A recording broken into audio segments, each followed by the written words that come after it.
azala molimo nzambe. Amen. Une femme n'est pas faite pour avoir un tempérament trop dur. Moi si asali pona kozala na mongongo ya makasi te. La femme est faite pour être douce. Moi si asali azala na mongongo moko ya. Mais vous voir une femme avec un tempérament trop dur. Oh comment moi si mututu na mongongo ya likolo. Quand vous voyez déjà cela dans une femme, soki omoni bongo na kati ya mwasi, sachez qu'elle est animée par l'esprit de Jézabel. Yebe azala molimo moko ya Jézabel. Parce qu'il est dit ceci. Eloba miboye. C'est ce que je disais à ma petite sœur. Moi j'ai dit que les femmes, sa femme sera néanmoins sauvée. Moi si akobiki samakaka en devenant mère. Akokoma maman moboti. Ça veut dire quoi? Que la femme sera néanmoins sauvée. Moi si akobiki samakaka en étant soumise à son mari. Kaka soki akozala bosoke il n'a pas retenu beaucoup de versets. Tu peux avoir combien de versets dans ta tête toi femme? Okoki kozala na yango ebele. Mais si tu n'es pas soumis à ton mari, tu n'iras pas au ciel. C'est ça l'ordre de Dieu. Dieu est le chef de Christ. Christ est le chef de tout homme. Et l'homme est le chef de la femme. Point. Il n'est pas dit que les femmes est le chef des enfants. L'homme est le chef de la femme. Ça s'arrête là. L'Écriture n'a pas dit que la femme aussi est le chef de ceci. Vous savez, la femme qui a un tempérament très élevé, ce n'est pas un bon esprit. J'étais en train de lire l'histoire d'Abigail. Abigail. Il avait un mari très compliqué. Alors David avait envoyé ces gens pour que son mari quand même puisse venir en aide. David a tindaki batnae zambi mobali nae asungai na mwabiloko. Mais le mari avait refusé. Mobali aboyaki. Mais puisque la femme avait un tempérament qui était trop doux, quand David s'est hérité, il est venu pour exterminer tout. Cette femme, la manière dont il a parlé à David, David a changé de temps. Il a épargné tout. Quelques temps après, comme Abigail est mort, David s'est souvenu. David a kanisi. Mais cette femme-là avait un bon tempérament. Il a envoyé ses gens pour que cette femme devienne sa femme. Pourquoi? Parce qu'il a vu en elle la nature d'une femme. Amen. Mais ici dans l'âge de Thyatire, la femme Jézabel, qui se disait prophétesse, qui a amené le malheur en Israël, qui a amené même le Dieu en Israël, les dieux de Baal en Israël, la femme. Raison pour laquelle il n'est pas permis à la femme. Il n'est pas permis à la femme d'enseigner. Mais j'ai trouvé une nuance entre ces deux écritures. Dans 1 Corinthiens chapitre 14, à partir du verset 34, vous descendez. Les femmes se taisent dans les assemblées. Alors que dans 1 Timothée chapitre 2, il dit que je ne permets pas à la femme d'enseigner. Et vous avez vu la nuance. Que les femmes se taisent dans les assemblées. Vous savez ce qui est permis de dire dans l'assemblée, c'est seulement Amen. Les commentaires, même pour les frères. Même pour les frères.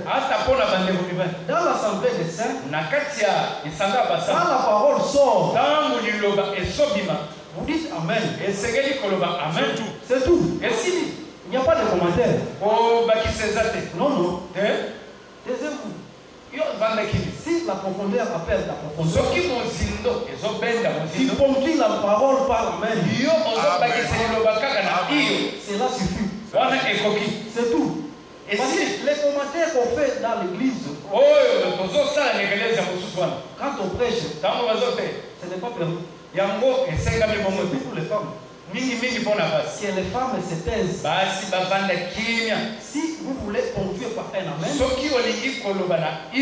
si vous voulez même faire des cris de joie, c'est permis.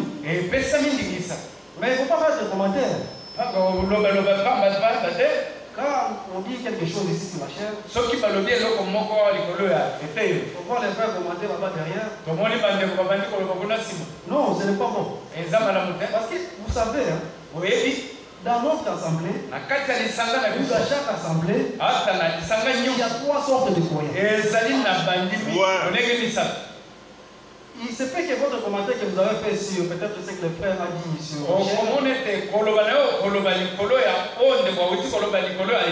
achoppe l'autre. Et donc, du coup, vous serez tombé dans l'écriture qui dit manière partie vient le scandale. Alors pour éviter tout cela, il faut se voir ponctuer par un amen. Amen. Amen. Amen. On continue avec la lecture. Ça c'est pour nous, c'est entre nous. C'est ça. On doit s'exhorter. Parce qu'il y a certaines attitudes quand nous affichons dans l'assemblée qui est en train d'achoper les autres. C'est tous les commentaires. Après la parole. Dans l'assemblée. Non, ça ce n'est pas permis. À vous. À tous les autres, tous les autres de Thyatire, qui ne reçoivent pas cette doctrine et qui n'ont pas connu le profondeur de Satan, comme ils appellent, je vous dis, je ne mets pas sur vous d'autres fardeaux. Seulement ce que vous avez, retenez-le jusqu'à ce que je vienne. Amen. Amen. Ce que vous avez, retenez-le jusqu'à ce qu'il revienne. Le Seigneur Jésus-Christ a posé la question. Trouverai-je la foi quand je viens? C'est ce que nous devons retenir. Nous devons retenir à l'invisible ce qui nous donne la foi jusqu'à ce qu'il revienne. Amen. Nous devons regarder à l'invisible. C'est à cela qu'il nous est demandé de venir, qui nous donne la foi. Parce que la foi vient de ce qu'on attend. Ce qu'on attend de la parole de Christ. Est-ce que quand je reviendrai sur la terre, trouverai-je la foi? La vraie foi. Amen. La vraie foi. La vraie foi vient de ce qu'on attend. Ce qu'on attend de la parole de Christ. Amen. Et ce que nous attendons de la parole de Christ, parce qu'à la fin vous allez voir que celui qui vaincra, celui qui va persévérer, il va lui donner l'étoile du matin. Amen. Et c'est quoi l'étoile du matin? L'étoile du matin, c'est Jésus-Christ. Amen. La foi. Amen. Bien aimé. Il faut tenir à cela. Là, je vais rentrer. Trouverai la foi. Amen. La vraie foi. La vraie foi, nous l'avons aujourd'hui. Aujourd'hui, nous avons la vraie foi. Notre foi sera rendue parfaite. L'aide des 4 matins. Les jours où nous serons baptisés. C'est à ce moment-là que nous aurons la foi parfaite. À celui qui vaincra, à celui qui va persévérer, je lui donnerai l'étoile du matin. Amen. Jésus-Christ. Et vous comprenez bien, mes bien-aimés. Jésus-Christ. Pour nous, Jésus-Christ, c'est la parole révélée aujourd'hui. Amen. J'étais en train de lire frère Franck dans ce livre Apocalypse. Je ne sais pas si vous me retrouver, mais là il a dit dans chaque âge, les 7 âges de l'église, dans chaque âge il y a des rachetés. Il y a la coupe de vainqueur. Parce qu'il y a un message spécifique. Mais vous allez comprendre que ceux qui comprennent un message spécifique, ce sont ceux gens-là qui comprennent Jésus-Christ. Amen. Et puisque nous aussi nous avons compris les messages spécifiques pour notre temps, nous comprenons Jésus-Christ révélé. Par conséquent, nous avons la vraie foi. Bien aimé, nous avons la vraie foi. Cette foi qui est entrée dans la promesse. Et nous croyons que l'un de ces 4 matins, il va accomplir cette promesse pour que nous ayons la foi parfaite. Amen. Et quand nous aurons la foi parfaite, c'est à ce moment-là que, vous savez, quand Jésus-Christ se disait, je ne peux rien faire si n'est pas que c'est le Père le dise. Quand nous aurons la vraie foi au baptême du Saint-Esprit, tu vas voir la vision avant même d'agir.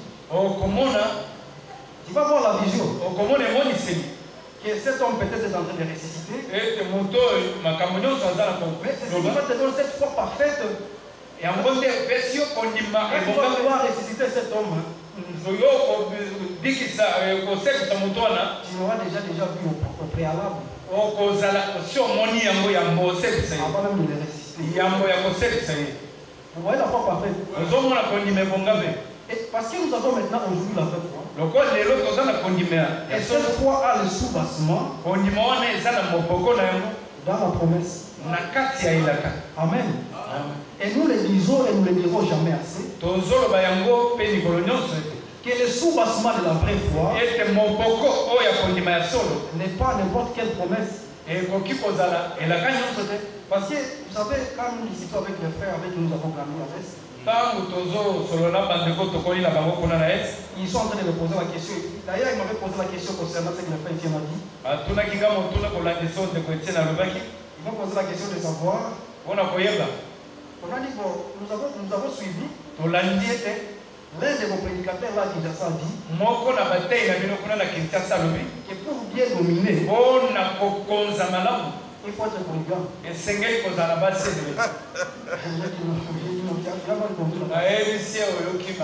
Tu as mal compris la pensée. On peut se dire qu'un homme domine, il ne faut pas qu'il soit polygame, non. Alors, il voulait s'affliger là-bas. Maintenant, nous constatons que nos papas sont des monogames. Donc, nos papas ne dominent pas. J'ai dit non, ce n'est pas la situation. Vous savez, cette compréhension de paix, de cette manière de prendre la polygamie, a entraîné beaucoup de foyers dans la désolation. Parce qu'ils ont mal compris. Au début, dans l'église primitive, je me souviens quand les frères Kass est venu avec ses enseignements. Beaucoup de frères sont entrés dans la désolation. Jusqu'à aujourd'hui, ils sont en train de pleurer. Parce qu'on voyait un frère qui a qu'une seule femme. Là, on dit, mais frère, comment toi tu es comme ça? Toi, tu ne domines pas vraiment. Tu es vraiment un efféminé. Alors, pour que cet homme puisse montrer qu'il est quand même, il a quand même de la... Il pense que ce n'est pas notre femme. C'est comme ça beaucoup de gens sont entrés dans les désordres sans pourtant avoir la sagesse. Vous savez, frère Branham n'a pas prêché la polygamie. Il a prêché le mariage. Et le mariage doit est soit polygamie, libana ezali ya basi ebele, soit monogamie, ezali ya mwasi moko, et ce n'est pas une obligation. ezali te bapesi yo On va toujours ndikisa répéter au frère ici que l'affaire de la polygamie, likambo ya kobala basi ebele il faut avoir l'argent. esengeli ozala misolo, Il faut avoir aussi la force physique. esengeli mpe ozala makasi ya Il ne nzoto, faut pas vous entendre soit disant vous voulez dominer. esengeli te oloba olingi oyo otondo Et d'autres frères disaient que nous voulons compris l'écriture, frère. okokisa mikomi ndeko. Donc, toi, tu as toutes les écritures qui est dans la Bible, Na makomi nyonso eza na biblia tu veux seulement dominer. yo olingi kaka okonza, Tu n'as même pas l'amour pour ton frère. oza ta na bolingo ya ndeko na Tu n'es yo, même pas né de nouveau. obotami ata sika te, Mais toi, tu veux dominer. yo olingi kaka Il okonza, faut accomplir l'écriture de Dieu. esengeli okokisa. Et beaucoup de gens sont venus dans le message. Bato ebele baye na sango Non pas pourquoi, mpo na kondima te, mais parce que ces paroles-là, nzambi mpo maloba wana parce qu'ils se disaient que là, on se sent quand même bien.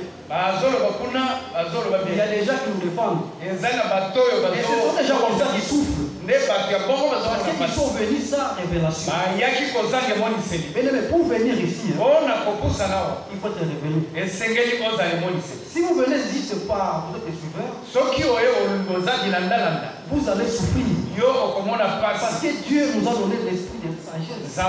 nzambe apesi biso D'ailleurs, Paul a dit, polo alobi tout est permis, nyonso epesameli nga, tout n'est pas utile. kasi nyonso elongobani te. Amen. Amen. Alors, ces frères-là m'ont posé encore la question. ndeko wana tuninga lisusu Parce qu'ils nous ont suivi, nous avons suivi toute la prédication de cet âge d'initiative. balandi mateya nyonso ya eleko ya tati.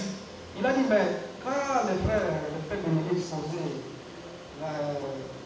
la vie de Jézabel, alobi ntango ndeko benali azalaki kotalisa bomoi ya Jezabel, il dit que nous avons constaté dans les assemblées alobi tomoni na kati ya masanga que beaucoup de femmes ete basi ebele semblent pouvoir se cacher bango bazobatama seulement quand ils sont à l'église. kaka ntango baza na ekelesi Ils montrent comme ils sont bien. wana bazomona lokola baza bana membe, Mais quand ils sont à la maison, ntango baza na ndako kuna même les enfants savent ata bana bayebi que les frères ne sont pas comme ça. ete bandeko basi baza moko te, Trop dur. baza na Et cela pousse maintenant beaucoup de frères d'aller ailleurs. yango ezotinda bandeko bakende libanda, Les frères ne cherchent pas à dominer, bandeko bazoluka kodolo mais ils cherchent à fuir la sœur. bazoluka kokima ndeko mwasi. Il faut parler de cet esprit de Jézabel esengeli koloba mpona molimo wana pour que Jezabel, les nôtres savent. mpona baoyo ya Et biso bamoyeba, ceux qui sont dominés par cet esprit-là baoyo bakonzami na molimo wana n'iront pas au ciel. bakokende na lola te. Une femme dominatrice. mwasi oyo aza kodondo Non, te, des hommes efféminés. bato oyo mibali oyo bazodondwa, Un homme qui se laisse dominer par sa femme. mobali oyo azomitika bazokonza ye pa mwasi. Non, on a dit Christ est le chef de l'homme. Kristo aza nkumu ya mobali, Et l'homme est le chef de la femme. mobali aza nkumu ya mwasi. Comme l'homme ne peut pas dominer Christ. Lokola mobali akoki kokonza likolo ya Et l'église, c'est la femme de Christ. lokola ekelesi aza mwasi ya Kristo, Et comme l'inverse ne peut pas se faire que la femme puisse dominer, lokola ekoki kosalema ete mwasi akonza te, l'église puisse dominer Christ, ça ne peut pas se faire. ekelesi edonda ekonza likolo ya Kristo. Et si est demandé aux sœurs esengami mpe na bandeko basi d'être soumis ya kozala na bosokemi à leur mari comme na au Seigneur. mibali na bango lokola epai ya nkolo. Amen. Amen. Si les sœurs ne font pas ça, soki bandeko basi bazosala yango te, vous serez en train d'être ici à 20.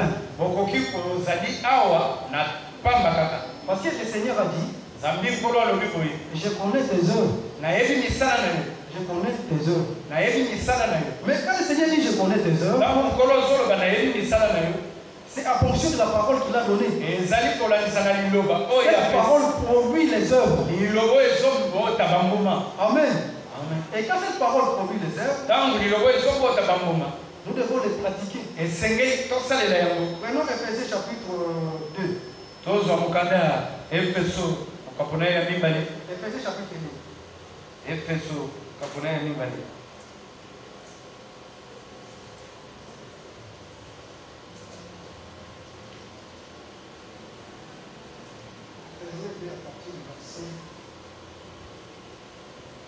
À partir du verset 8. Moi, c'est à partir du verset 8. kobanda molongo na ye ya mwambe. Car c'est par la grâce que vous êtes sauvés, ezali na nzela ya ngolu nde bobikisami par le moyen de la foi. na nzela ya kondima. Et cela n'est pas de vous, c'est le don de Dieu. Amen. Amen. Les dons de Dieu, c'est la foi. Et nous avons la vraie foi. Cette foi qui est ancrée dans la promesse. Cette foi qui est ancrée en Christ. Et c'est ça le don de Dieu. Les dons parfaits de Dieu. C'est la foi. Amen. Au verset 9. Ce n'est point par les œuvres afin que ce n'est point par les œuvres afin que personne ne se glorifie. Car nous sommes son ouvrage ayant été créés en Jésus-Christ pour de bonnes œuvres que Dieu a préparées d'avance afin que nous les pratiquions. Amen.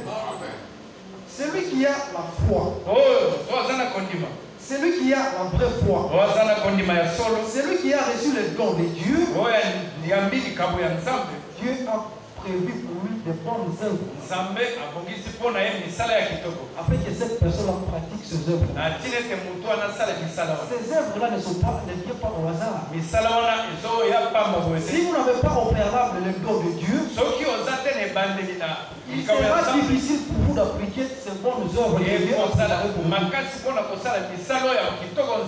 vous allez voir ces œuvres-là sont liées par le fruit de l'esprit. Yango ekangami na mbuma ya molimo nsango. Le fruit de l'esprit.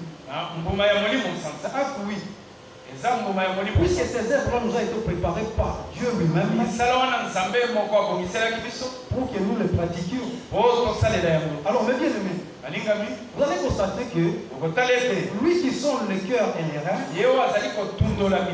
lui qui connaît les siens, dans l'œuvre de Dieu, soit dans le royaume de Dieu, il n'y a pas de parachutistes, il n'y a pas d'improvisation. Soit vous êtes né, soit vous ne l'êtes pas. Il n'y a pas de tantôt plus tôt. Alors quand vous manifestez ce qui est en vous, par rapport à ce que Dieu vous a donné, qui est ce vrai don, qui est la vraie foi, cette vraie foi se fait suivre des bonnes œuvres que Dieu lui-même a préparées pour nous. Pour laquelle dans le serment que frère Branham a prêché, lui-même s'est interrogé. Pourquoi beaucoup de chrétiens aujourd'hui trouvent-ils si difficile de mener une vie chrétienne? À la simple raison que ces gens-là n'ont pas reçu le don de Dieu. Parce qu'une personne qui a reçu le don de Dieu, l'engendrement, les œuvres, les bonnes œuvres que Dieu a préparées, vont s'assuivre sans beaucoup d'efforts. Amen. Et maintenant nous sommes en train de nous exhorter. Parce qu'ici nous parlons de la femme. Dans cet âge de Thyatire, cette femme dominatrice.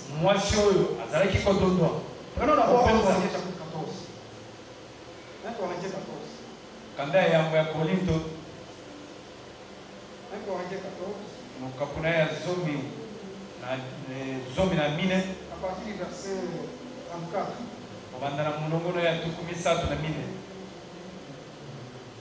Que les femmes se taisent dans les assemblées, car il ne leur est pas permis d'y parler. Amen. Que les femmes se taisent. Il dit c'est le verbe taire, c'est taire. Mais quand on parle de la parole de Dieu, puisqu'on doit ponctuer par un amen, il n'est pas interdit à une femme dans l'assemblée de dire amen. C'est ce que je venais de dire tout à l'heure. Mais les commentaires là, les frères et les sœurs sont en train de faire, alors que nous sommes en plein culte, Ce n'est pas permis. Ce n'est pas permis. Parce que quand vous faites des commentaires là, vous pouvez acheter votre frère qui est à côté. Et les femmes se taisent dans les assemblées. Quand il n'est pas permis d'y parler. Mais qu'elles soient soumises, c'est l'autre qui le dit aussi la loi. Si elle veut s'instruire sur quelque chose, qu'elles interrogent leur mari. Car il est malséant à une femme. Il est malséant à une femme de parler dans l'église. Amen. Une femme qui parle dans l'église, par là, elle montre qu'elle veut nous dominer. Elle veut nous dominer. Parce qu'il est malséant à une femme de parler dans les assemblées. Mais dans 1 Timothée aussi, qui n'est pas permis à la femme d'enseigner. La femme ne peut pas enseigner. Mais à ce qui concerne l'œuvre de la foi, la femme peut témoigner de ce qu'elle voit. Ça, ce n'est pas enseigné. Une femme peut témoigner de ce qu'elle voit. Quand elle témoigne, et moi je crois ceci, je crois cela, ce n'est pas un enseignement. Et d'ailleurs, la femme peut présenter Jésus-Christ. Peut présenter Jésus-Christ homme sauveur. Ici, quand on parle de l'enseignement, on fait allusion à la semence. La femme n'a pas ensemencer. Dans toutes les églises où la femme enseigne, il n'y a pas la semence. Parce que la semence n'est donnée que par l'homme. Alors la femme ne peut pas ensemencer. Amen. Amen. La femme ne peut pas ensemencer. Mais elle peut présenter l'œuvre de la foi. Elle peut présenter ce que Jésus a fait à la foi. Et quand une personne croit, une personne peut être trouvée par ce témoignage-là. Mais à ce qui concerne l'enseignement, Paul a été clair que dans les assemblées des saints, c'est dans les assemblées des saints, là où vous voyez que les femmes sont en train de parler, ce n'est pas les assemblées des saints. Parce que dans les assemblées des saints, il n'est pas permis à la femme d'enseigner. Amen. Raison pour laquelle ici, la femme ne peut pas enseigner. Elle est prête à aller très loin, elle a dit même à la maison. L'enseignement la même, c'est même à la maison. Il va enseigner son mari. Quand la femme enseigne, c'est la mort. Nous la voyons déjà dans la jeunesse là-bas. Quand la femme a enseigné l'homme, c'était la mort. Alors la femme ne peut pas enseigner. Amen. Quand on apporte l'enseignement, c'est pour que les enfants de Dieu naissent. Alors la femme n'a pas la semence. N'a pas la semence. N'est-ce pas ça, Frère Etienne? Que le Seigneur vous bénisse. J'apprécie beaucoup la pratique de Frère Etienne. Quand il parle à ce qui concerne la polygamie, vous allez sentir que oui, tu es vraiment à la parole de Dieu. Et quand il parle à cela, ce n'est pas une obligation. Cette histoire de la polygamie n'est pas une obligation. Mais nous allons présenter seulement le mariage dans toutes les facettes. À ce que quand vous allez voir un frère ajouter, que vous ne soyez pas achoppé. Il est en train de préparer aussi ses enfants.